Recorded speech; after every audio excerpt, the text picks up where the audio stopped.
Déjanos oír tu voz diciendo quién irá. Danos el valor para seguirte hasta el final.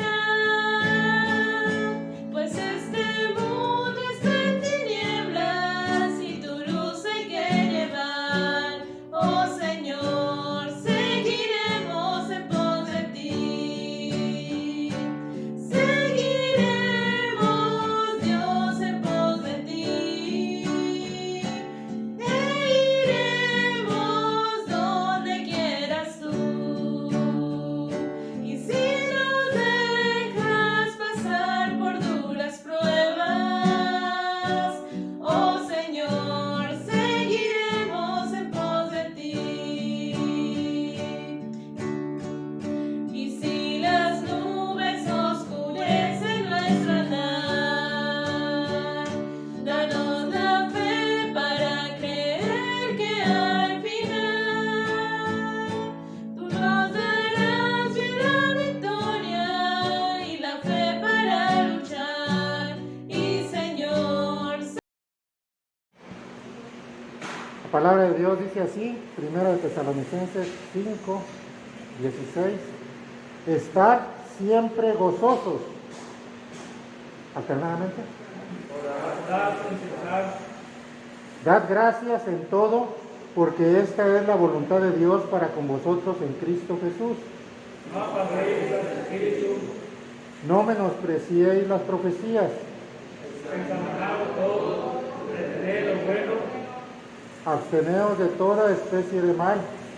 Que el mismo Dios de paz os santifique por completo y todo lo que ustedes, espíritu, alma y cuerpo, sea guardado irreprensible a la galería del Señor Jesucristo. Fiel es el que os llama, el cual también lo hará. Hermanos, orad con nosotros. Saludar a todos los hermanos con ósculo santo. Os conjuro por el Señor que esta carta a los santos hermanos. Unidos, la gracia de nuestro Señor Jesucristo sea con todos vosotros. Amén. Pueden tomar asiento, hermanos.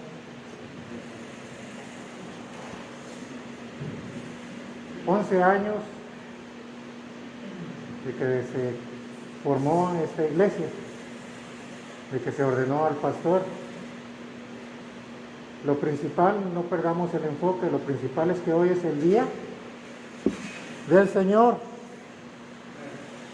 Hoy es el día del Señor. Y ciertamente estamos agradecidos con el Señor, porque además son 11 años que estamos recordando de esta iglesia, porque además estamos recordando que el Señor ha tenido misericordia y ha tenido a bien sostener al hermano José Manuel, ya como pastor de esta iglesia. No perdamos el enfoque. Siempre el primer lugar lo tiene el Señor. Pero también es bueno que recordemos y que tengamos en alta estima a las personas que Dios ha puesto en esta iglesia para dirigir, en este caso al hermano. Yo le doy gracias a Dios por estos años que me ha permitido conocerlo. El tema en esta mañana lo voy a titular ¿Cómo conducirnos para agradar a Dios?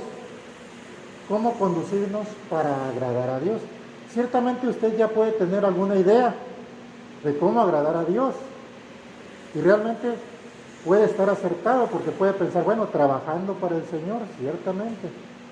Pero vamos a ver exactamente cómo dice la Biblia y vamos a entender algo, que tenemos que ver las cosas como Dios manda, como Dios quiere.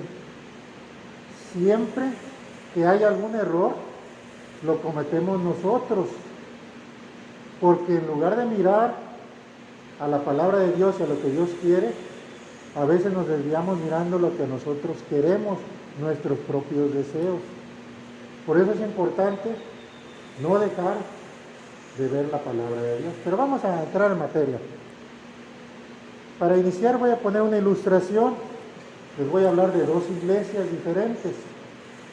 A la primera iglesia vamos a ponerle de nombre la primera iglesia. Qué original.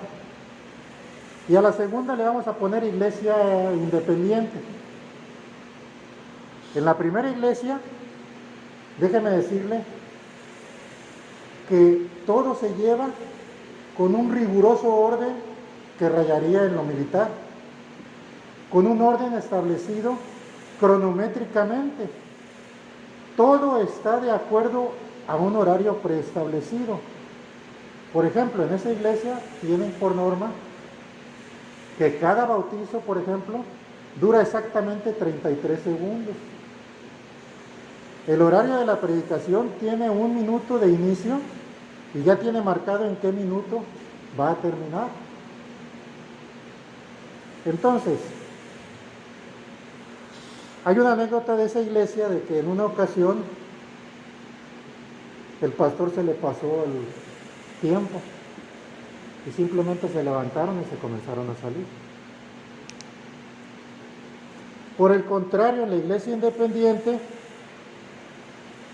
se podría hasta confundir con una discoteca, porque usted entra y tienen la música y el juego de luces a todo lo que da. Al pastor lo llaman profeta o lo llaman iluminado o lo llaman de 1000 maneras diferentes. Y hablan todos de que tienen una profecía individual para cada uno. Déjame decirle que estas dos iglesias son inventadas. Pero sospecho que más de uno de nosotros hemos identificado estas características en alguna iglesia que conocemos. Ahora hagámonos la pregunta, ¿cómo será realmente la iglesia que Dios quiere? ¿Cómo será la manera correcta de conducirnos para agradar a Dios?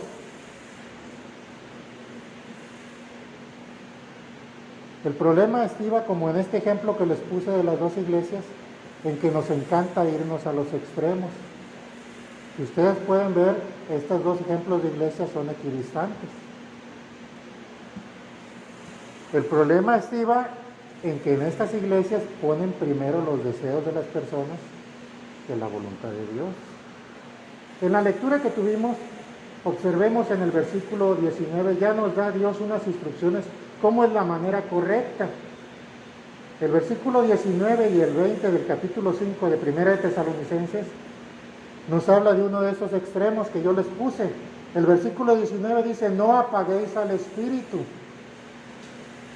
En el primer ejemplo, en la primera iglesia, es lo que hacen. Apagan el Espíritu. Ciertamente, el Espíritu Santo no se manifiesta de forma corporal, pero sí nos habla. Sí nos habla, ¿cómo? A través de la palabra de Dios.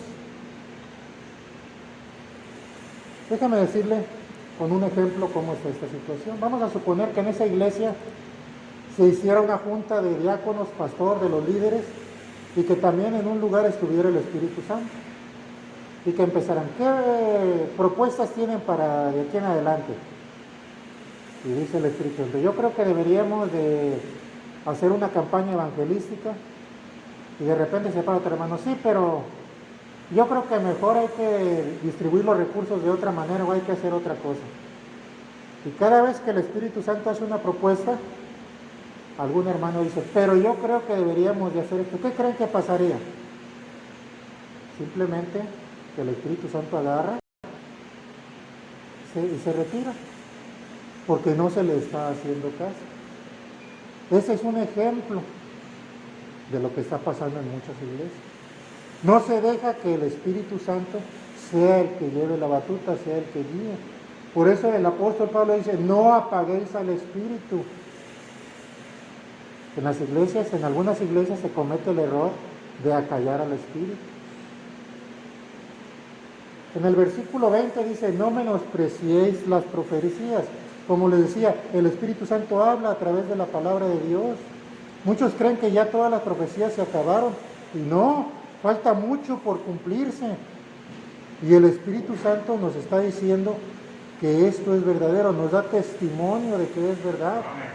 Por eso el apóstol nos aclara que no menospreciemos las profecías.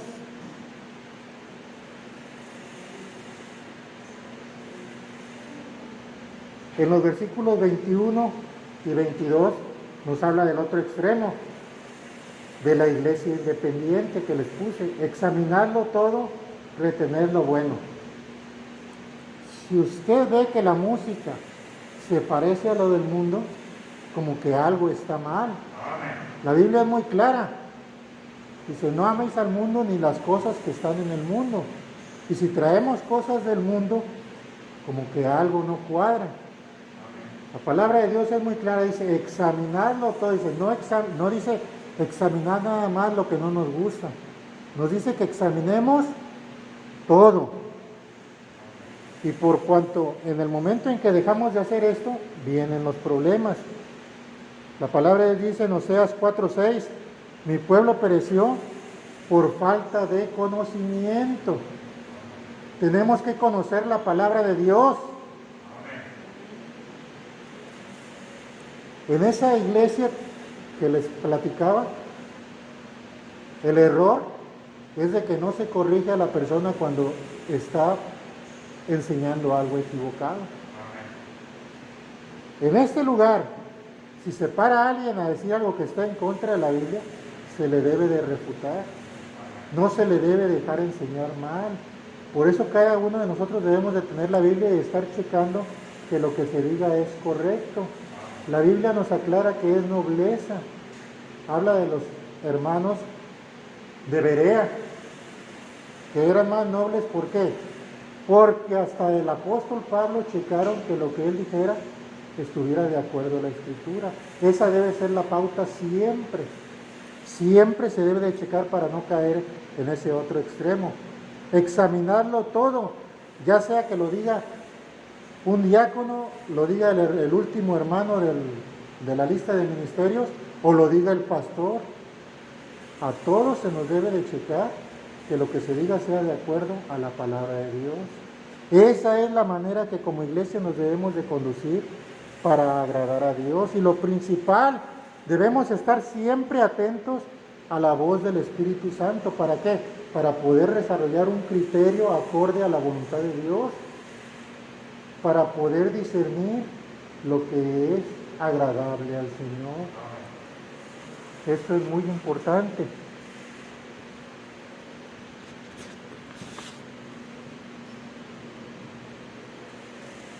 En el segundo punto, en esta mañana vamos a mirar la obediencia.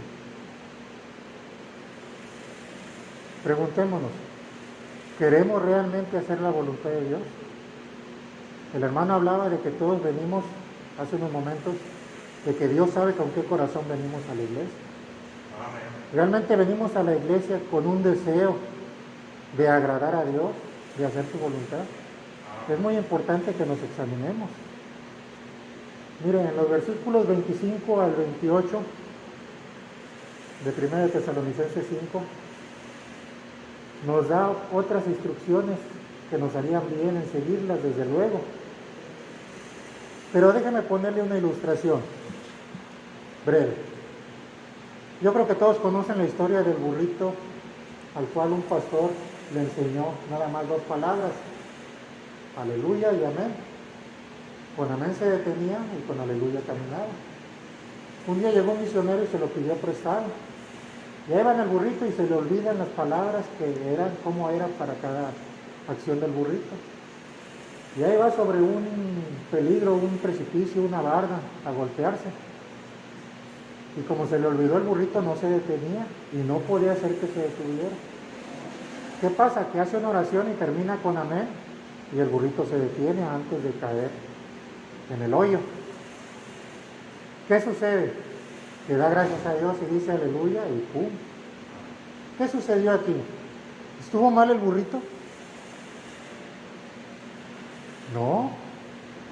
El burrito obedeció a una costa del porrazo que se dio. El burrito obedeció. El error fue del que dirigía. Le voy a hacer una pregunta. ¿Seremos más inteligentes o más burritos que el burrito? Porque nosotros tenemos la guía de Dios y Dios no se va a equivocar. Pregunto yo, ¿debemos obedecer lo que Dios dice? Yo creo que lo correcto es sí. Yo creo que sería lo más correcto.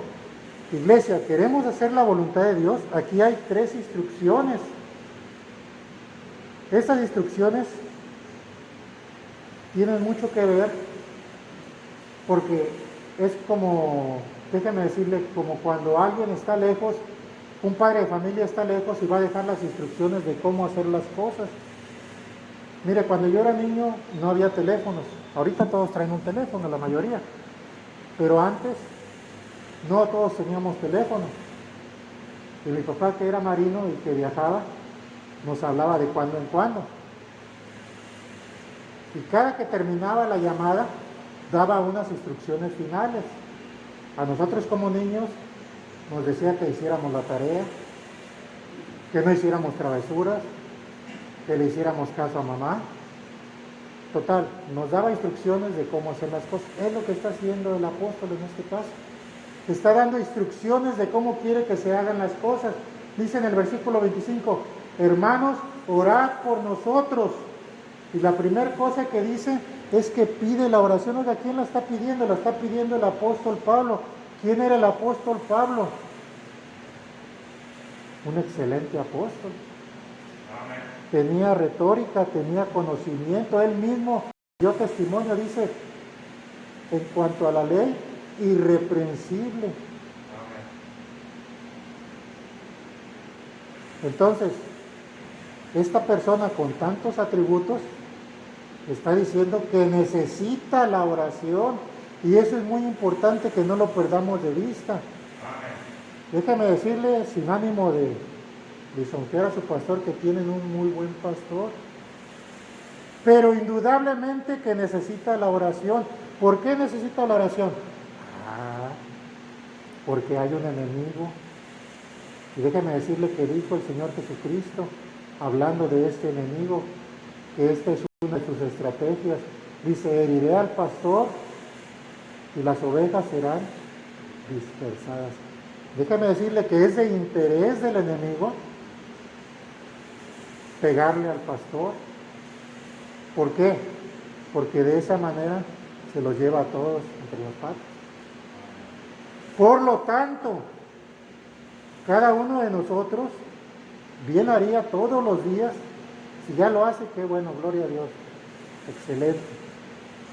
Si no lo hace, empiece a hacerlo, porque si alguien necesita la oración, es el pastor. El apóstol Pablo puso ejemplo, dice, hermanos, orad por nosotros, por todos los que están en dirección, por todos los que están en eminencia. Usted ora bien orando tanto por el pastor, como por los diáconos, como los que dirigen esta iglesia, porque es una responsabilidad que Dios les ha dado, y un privilegio. Y usted hace bien en respetar al pastor, pero hace más bien en orar por él. Tómenlo en cuenta. Recordemos que el primer lugar en la iglesia es del Señor, correcto. Siempre Dios va a tener el primer lugar. Y hacemos bien en orar a Dios por las personas que están en dirección. Son quienes más necesitan la oración. Hermano, ¿quieres una iglesia próspera? ¿Quieres que el pastor sirva con más poder? Ora por él. Oremos por él. En el segundo punto dice, saludad a todos los hermanos con ósculo santo. Aquí está aclarando, déjenme aclararles, se refiere a un beso, era la manera de saludar, un saludo santo. Esta instrucción es de que todos nos saludemos. Pero déjeme explicarle que hay un detalle muy importante. Cuando usted va a algún negocio o a una tienda, también lo saludan, ¿verdad? Buenos días, buenas tardes.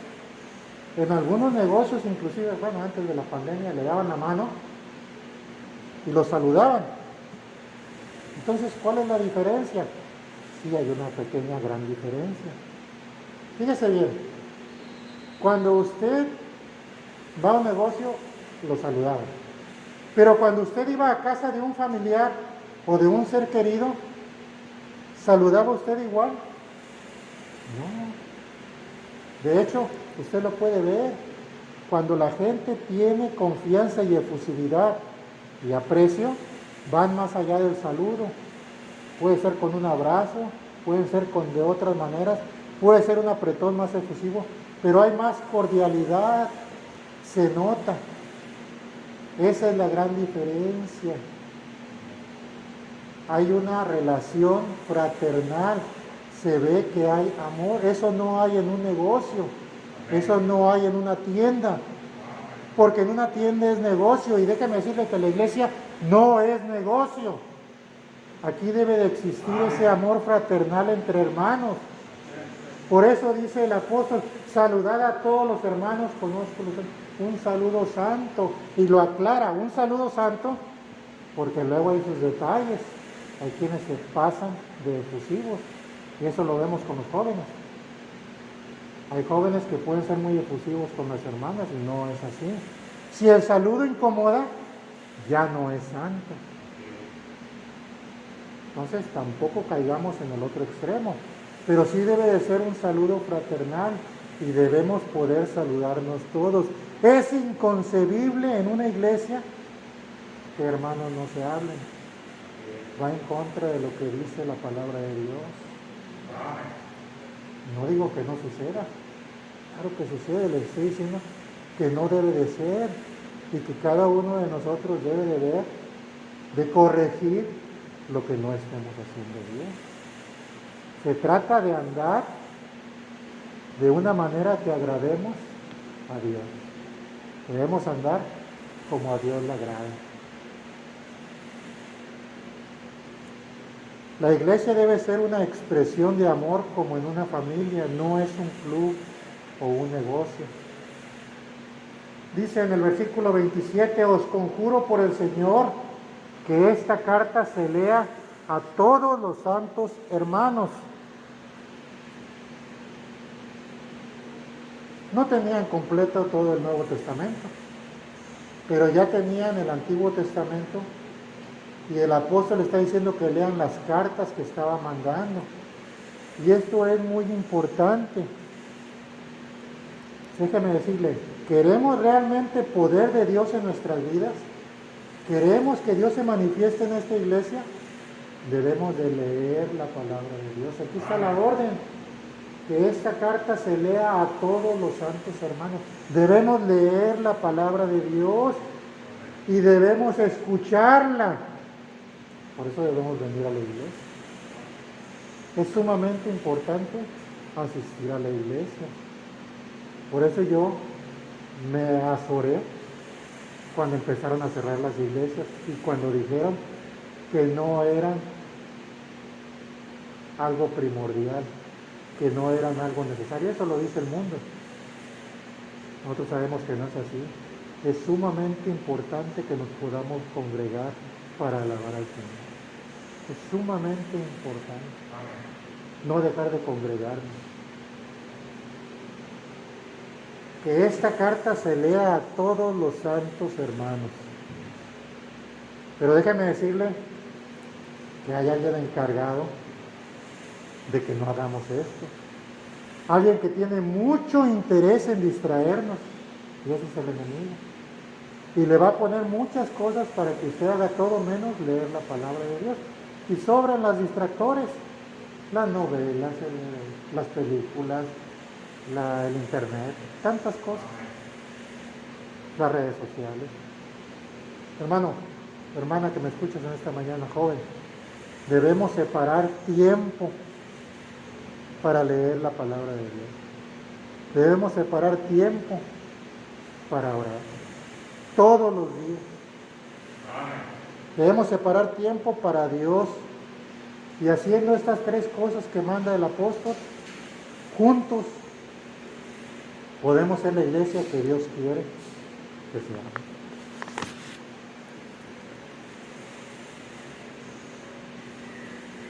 Ya vimos en estos dos puntos qué es lo que Dios quiere.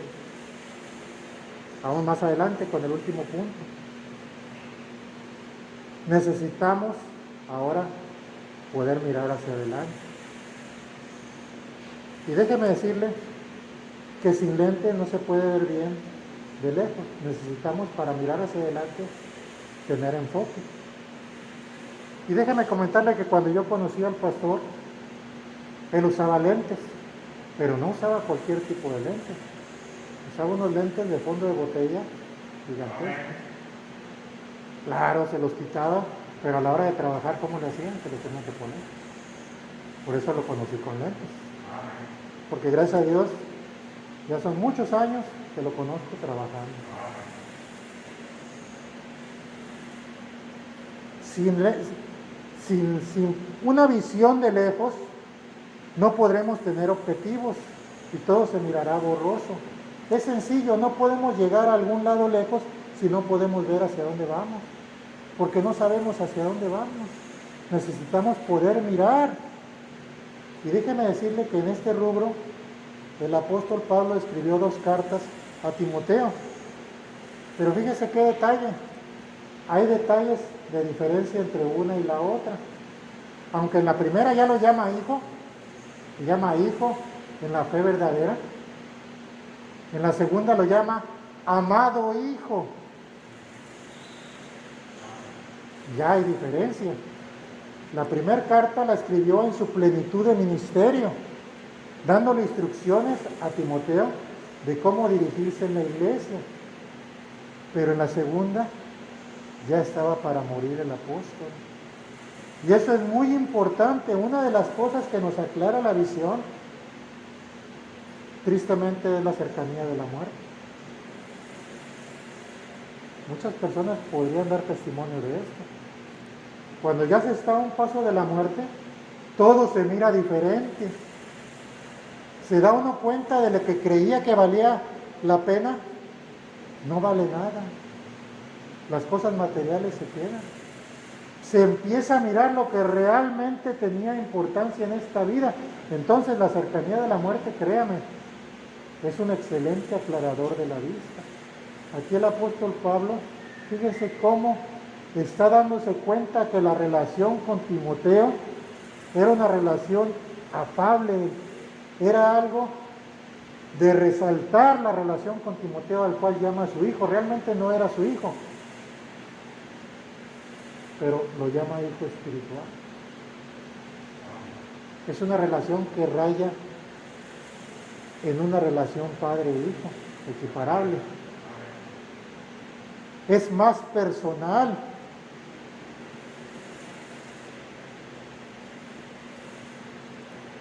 Déjame decirle que Dios nos enseña que la vida se enfoca cuando amamos a otros. Y aquí está el ejemplo. ¿El apóstol Pablo amaba a Timoteo? Sí. Y ese es un buen enfoque de la vida.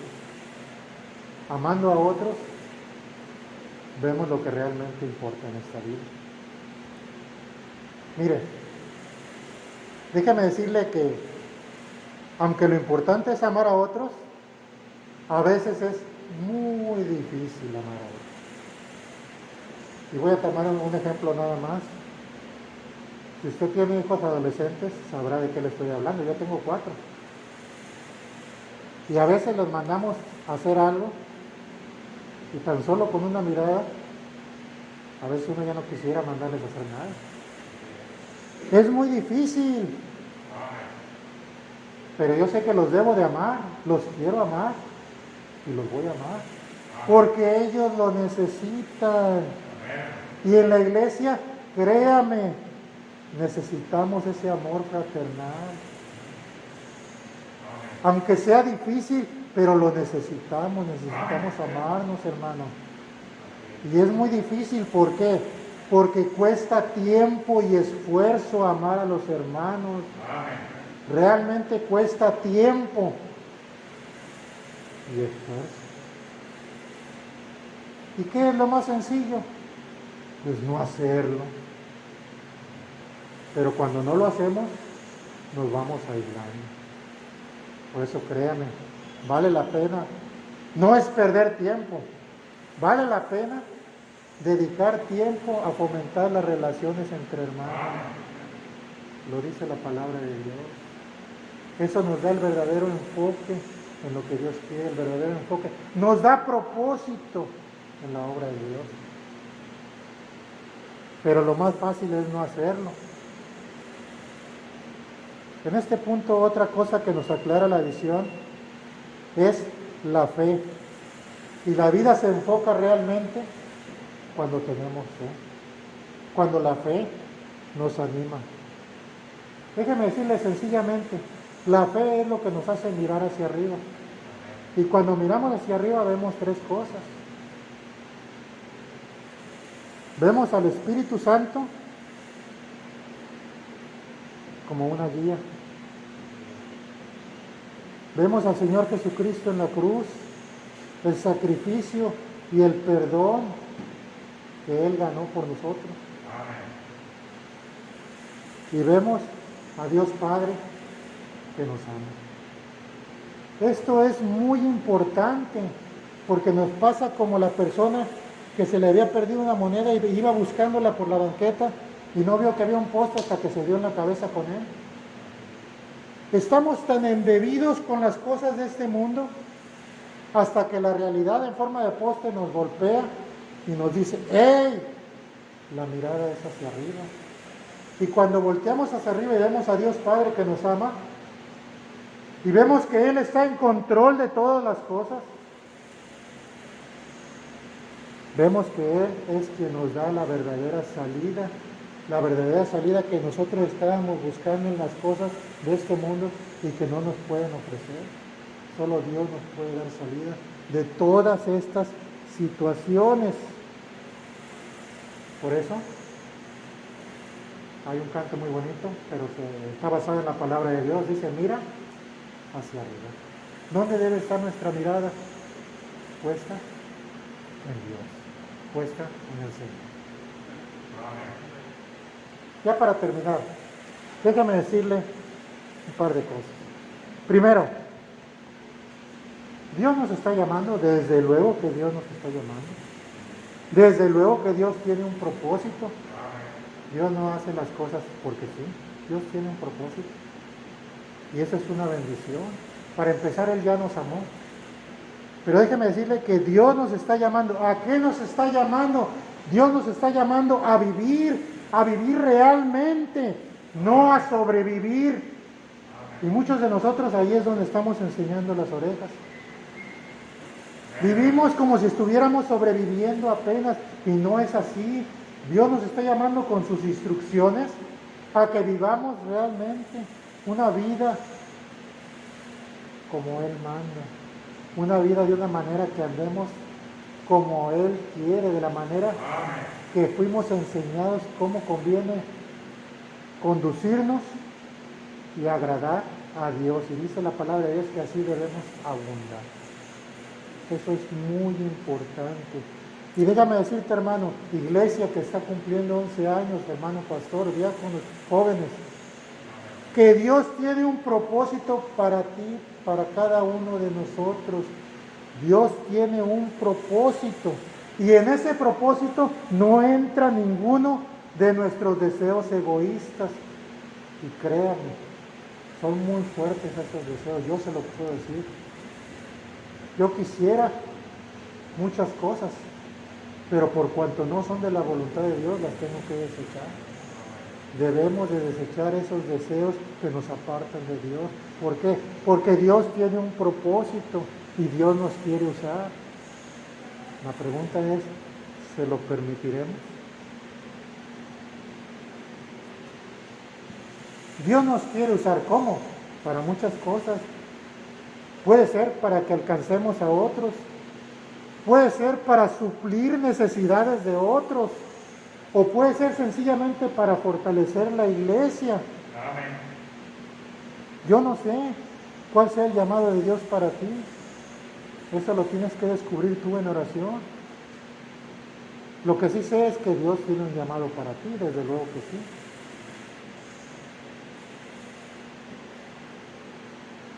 Cuando descubrimos la manera en la que Dios nos quiere usar, entonces nuestra vida se aclara. Hermano, en esta mañana, para terminar, déjame decirte, En la vida terrenal bastan unos lentes para aclarar la vista. En la vida terrenal, los lentes transforman la vida, desde luego que sí. Pero Cristo transforma completamente tu vida en plenitud de gozo. Cristo es lo único que te dará un verdadero propósito. Cristo es lo único que te dará felicidad. Cristo es lo que debemos de dar gracias en estos 11 años por su sacrificio, por el propósito, porque Él ya lo hizo todo. El Señor los bendiga.